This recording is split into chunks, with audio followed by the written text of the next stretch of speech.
Welcome to Annabelle's Bible Stories.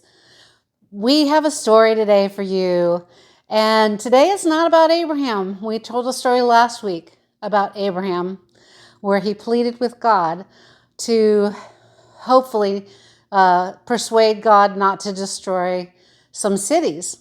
And today we're going to talk about those cities and what happened. We're going to actually start with his nephew, Lot. Abraham's nephew, Lot, had moved to the city of Sodom. And it was in the valley below where Abraham's place was, the flocks where he kept all his animals and his tents. And remember, Abraham was looking down on the city when he was talking to God. And so this is down in the valley. And if you remember way back when we talked about how Abraham and Lot came to Canaan, and Abraham asked Lot, which place do you want? Do you want near the mountains or do you want the valley? And the valley was very lush and beautiful. And there was a river running through it, and Lot chose the valley. But he didn't know that the cities there had a lot of wicked people in it. And so Lot chose the valley because it looked really good to his eyes. And he moved to the city of Sodom. Here he is, and he was, in this story, it's in Genesis 19, he is actually sitting in the city gate, and here's the gate of the city, and the walls went all the way around cities in those days. And the gate here wasn't just a regular gate that you swing open maybe at your yard, that's a very thin gate, maybe high enough for the dogs not to get out, but this was a very high wall that kept enemies out. And the gate of the city was made of stone, and sometimes it was maybe 20, 30 feet wide. And inside the gate, they would have rooms because the wall was so thick. They had rooms in there, and that was where the leaders of the town would meet.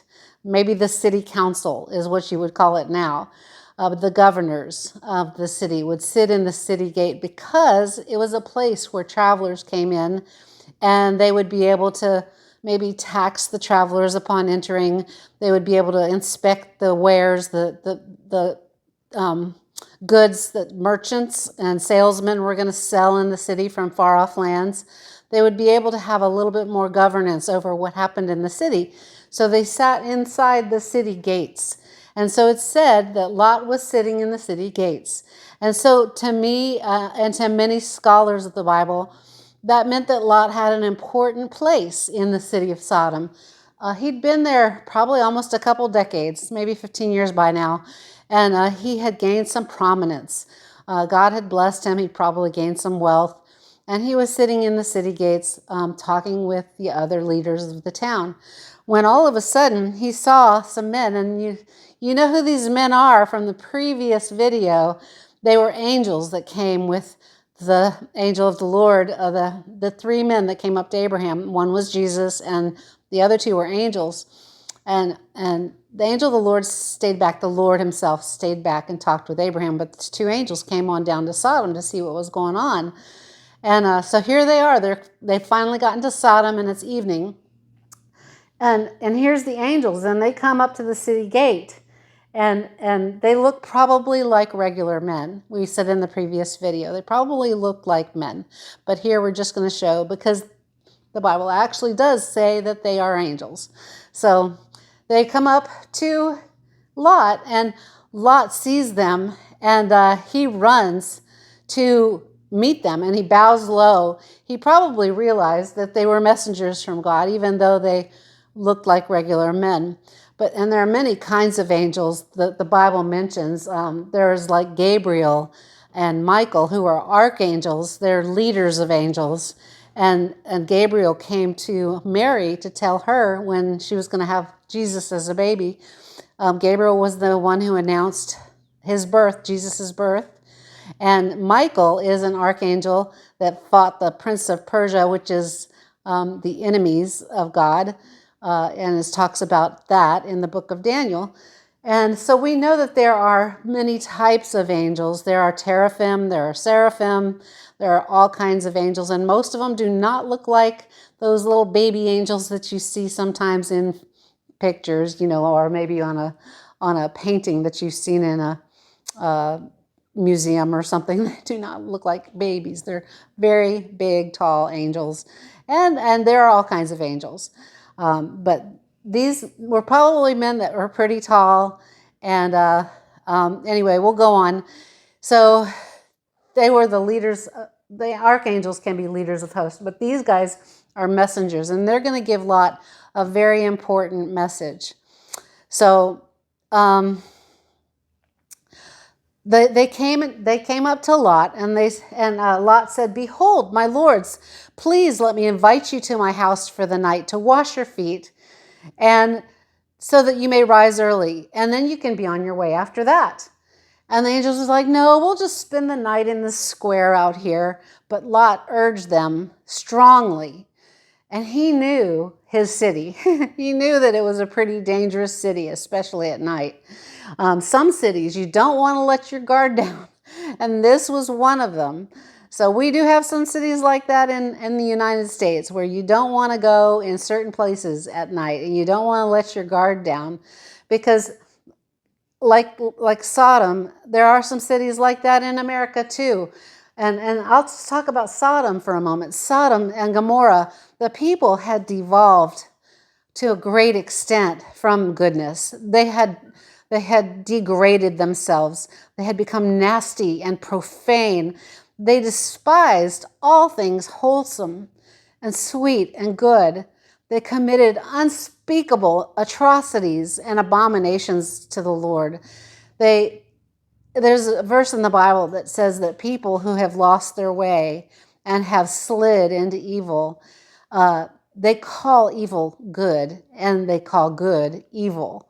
And so they are confusing to the populace because they say that an evil thing is actually good and a good thing is actually evil. And if you didn't know better, if you didn't have a foundation of being in the Bible and understanding what is actually righteous, what is actually good, then you would be confused. Well, they had gotten very confused and they were living according to the flesh. Now, it starts small in your life. There is a verse that says in Romans 1:28, it says, "Just as they did not see fit to acknowledge God any longer," and that's where it starts. That's where evil starts, is because the fear of the Lord brings wisdom. The fear of God, having respect and awe for the Lord of the universe who created you, is where goodness and righteousness starts. But if you lose that and you don't have that wholesome respect of God, you don't acknowledge God anymore in your life and you think you can just live however you want. Well, this is what Romans says. Just as they did not see fit to acknowledge God any longer, God gave them over to a depraved mind to do things which are not proper, being filled with all unrighteousness. And he tells what unrighteousness is. He says greed, envy, strife, lying, gossiping, arrogance, boastfulness, haters of God, disobedient to parents, without understanding, untrustworthy, unloving, unmerciful. And although they know the laws of God, and most people do know the laws of God, that those who practice such things are worthy of death, because that's what the Old Testament says. Those people who do not keep the law of God are worthy of death. Those people, they not only continue, to give hearty approval to those, but they give hearty approval to the other people who practice the same things that they do. The men that were angels decided to go. Yes, they agreed to go to Lot's house. And here's Lot's house, and so they're inside the house. And Lot prepared a feast for them. However, before going to bed, they started hearing a ruckus outside, and they were wondering what was going on. And it appeared that there were men in the city that were gathering outside. And we'll just kind of put all these men here because there were many men. There were young and old and rich and poor, and all the men of the city were gathering outside and making a big noise. And Lot, here he came to the door. And they said, where are the men who have come to your house? Because we want them to come out so that we can abuse them. What? Well, Lot, back in those days, it was an honor to have guests to your home, and you did everything possible to protect them and provide for them, provide the best for them. That was part of their culture. Hospitality, like we talked about last week. And so these men of the city were wanting the men that they saw to come out so that they could abuse these two men. And Lot was like, no. He said to them, please, my brothers, do not act wickedly. Now, behold, I have 2 daughters that have never been married, and I will give them to you, but please, here's the daughters right here. But they didn't want the daughters, they wanted the 2 men. He said, please let me bring my daughters out, only do nothing to these men, as they have come under the shelter of my roof. Hospitality was very important in that culture, like I said before. And so if anything happened to these men, it would be a tragedy to Lot. So he was I don't understand how he could do that, because I would not give my daughters up to crazy men outside. But I guess because it was such an honor to have, especially angels, come to your house, and he knew they were angels. But the men outside said, stand aside, get out of my way, to Lot. This one has come to town, they said about Lot, as a stranger. So they said Lot came, 15, 20 years ago as a stranger to our town, and now he is acting like our judge. And now we will treat you worse than those men. We were even thinking about treating those men. And they pressed Lot against the door, and they almost broke the door. But the 2 angels, the 2 men, reached out and they grabbed Lot by the hand, and they brought him in, and they struck the men outside with blindness, both great and small, rich and poor. All the men of the city that were outside Lot's door became blind, so that they wearied themselves trying to find the door. They were so intent on getting to these men inside Lot's house that they were still trying, even after they became blind, they were still trying to find the door. Is that depraved or what? So the angel said to Lot, he said, who else are here? Whoever you have in this city, we need to bring them out, for we are about to destroy this place. So Lot went and spoke to his daughters and his wife, and here's his wife, and he told them. And then he also went to his sons-in-law, because his daughters were engaged to be married. So they had fiancés, young men who they were going to marry. And he told them about it.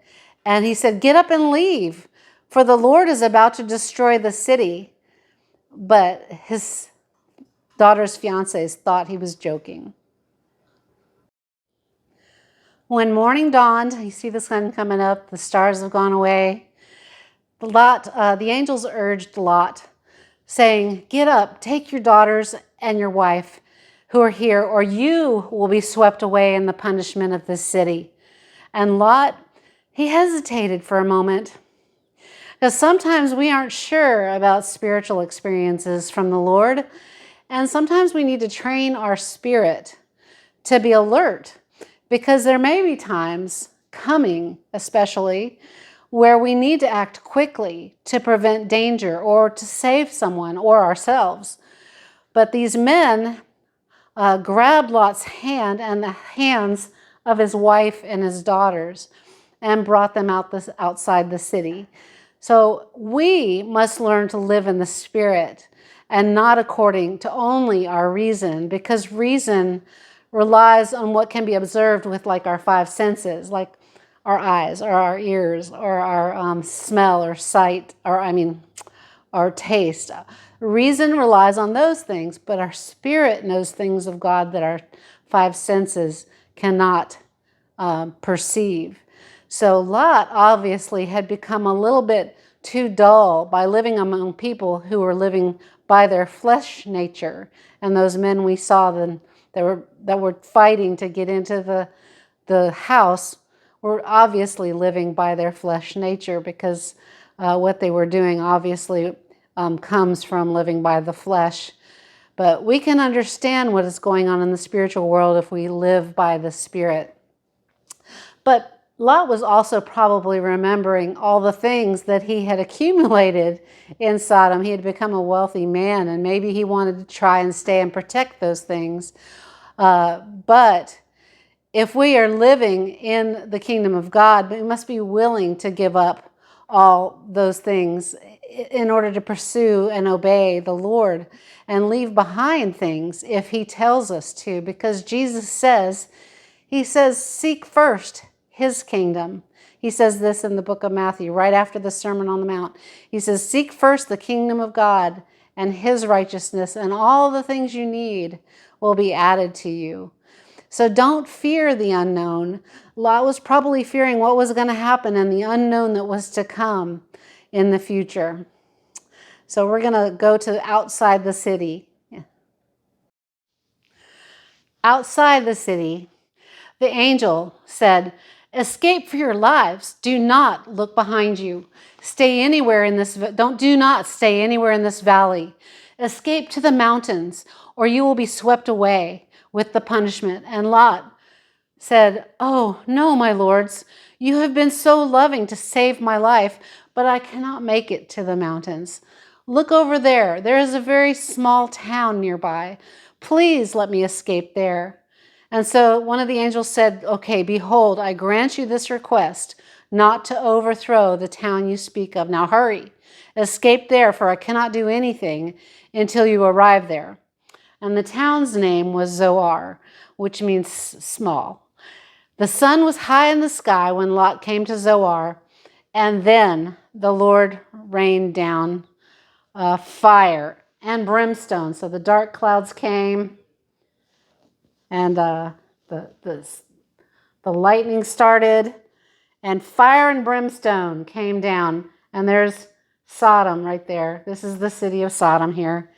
And fire and brimstone came down and destroyed the city. I've got lots of fire here. Okay, it all fell. But it destroyed the cities of the valley. Sodom and Gomorrah. There were a couple more towns that were in the valley as well, but the two main ones were Sodom and Gomorrah that we were talking about. It destroyed the city, all the people, all the animals, all the plants and trees, until it was completely destroyed. And I will link a video below of a man who does archaeology excavations, and they have found balls of sulfur and molten rock around these areas of the valley where Sodom and Gomorrah were. And it's a very interesting video you can watch. But they have found that recently, the balls of sulfur that rain down from the sky, the fire and brimstone. And 2 Thessalonians 1, 8, and 9 in the New Testament, it talks about how God does punish people who do not obey him and do not love his Son, because he has given so many good things to us. He has created a good world for us, and he has given it over to us, but we haven't been very good with the world sometimes, and we haven't been very good with each other as well. And we have not obeyed his Son or loved his Son or his word. And so God does, he does punish those, and he will in the future when time ends and this world is done. There has been created a place called hell, and he did not create it for humans. He loves humans. He created it for the angels who followed Satan into disobedience. He created for the fallen angels, the ones who do not follow God. He created a place called hell. And it says in 2 Thessalonians 1, 8, and 9, it says, God deals out retribution, which means payback or punishment, to those who do not know God and to those who do not obey the gospel of the Lord Jesus. And these will pay the penalty of eternal destruction away from the presence of the Lord and away from the glory of his power. And Sodom had that problem. They did not obey God. They had given up and did not acknowledge God any longer and just lived for themselves and their own flesh. And they worshiped the creature, the created people, and not the creator. They did not fear God. And so God couldn't let that keep going on. And he saved Lot. He had compassion on Lot because of Lot's uncle, Abraham, who was his friend. And Abraham had prayed for the righteous to be spared, if you remember in the previous video. And so Lot was one of the righteous. He did not follow in the fleshly nature, although he was dull in the spirit. And he did not understand what was happening in the spiritual world. He compromised and let all those things happen around him when he was living in Sodom. But he still did not participate. And so he was spared. But as they were running, Lot's wife here she is right here, she turned around and she looked at the city of Sodom. And because of that, she was turned into a pillar of salt. The angel had told them, do not look back. And she disobeyed that. And she turned around and looked at her city, which she probably still had a place in her heart for. She might have, just remembered all the good times and the parties and everything and was sad for Sodom.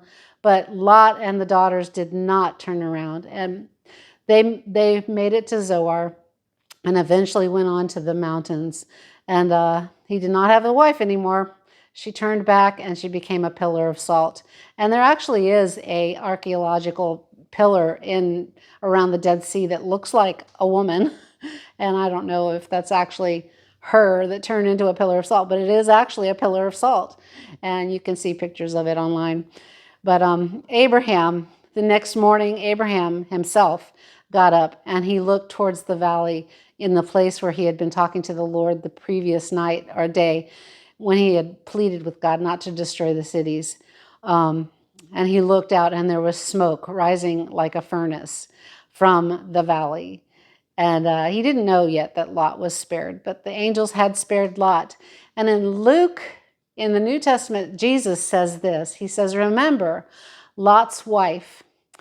Whoever seeks to keep his life will lose it. And whoever gives up his life for my sake, for God's sake, will preserve it.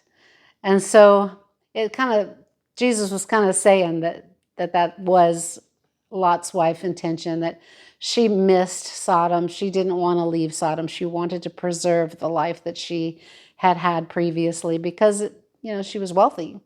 And she wasn't willing to give that up yet in her heart. Lot was ready. He was tired of the evil that was going on in the city. But his wife still longed for all those things. And that's part of the reason why, that happened to her is because she decided to love the world rather than loving God.